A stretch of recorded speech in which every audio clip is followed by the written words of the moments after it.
Howdy. In this video what we're going to do is we're going to learn how to solve quadratics using the quadratic formula.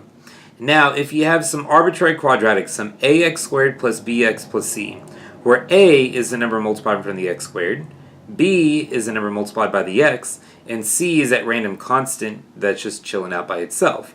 Whenever that's equal to 0, the quadratic formula x is equal to negative b plus and minus the square root of b squared minus 4ac all over 2a.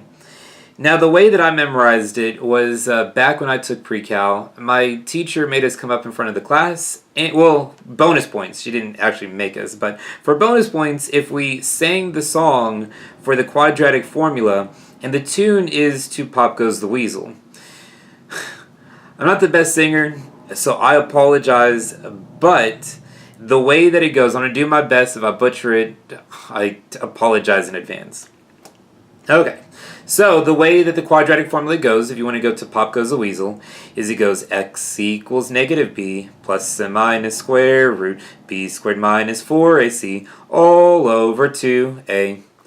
Butchered it, but you got the idea. For those of y'all who can sing, or at least sing mentally, by doing that, I never forgot it. Went up front of the class, got 10 bonus points on my test, and then that was my, that was a while ago. That was the last time I sang it. So there you go. It's been a while. Anyways, with that being memorized, this is a plug and chug. And so let's go ahead and plug and chug to solve for x. In this case, with x squared plus 7x plus 3, a is equal to 1, the b is equal to 7, and c is equal to 3.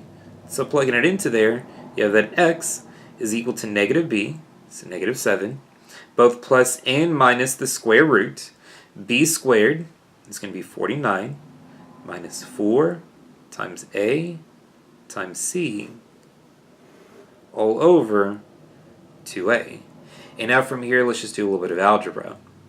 So I have negative 7 plus and minus the square root of 49 minus, well here 4 times 1 times 3 is 12, and 2 times 1 is 2.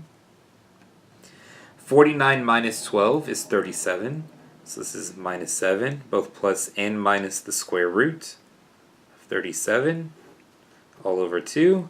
And so therefore you get two answers, just like we've been doing with all the previous quadratics. What you have is x is equal to negative 7 plus the square root of 37 over 2. And then x equals negative 7 minus the square root of 37 over 2. If all else fails, if you struggle with the factoring or the completing the square, your other option is quadratic formula, because that is just a literal plug and chug, and then you just do algebra in order to solve for x after that.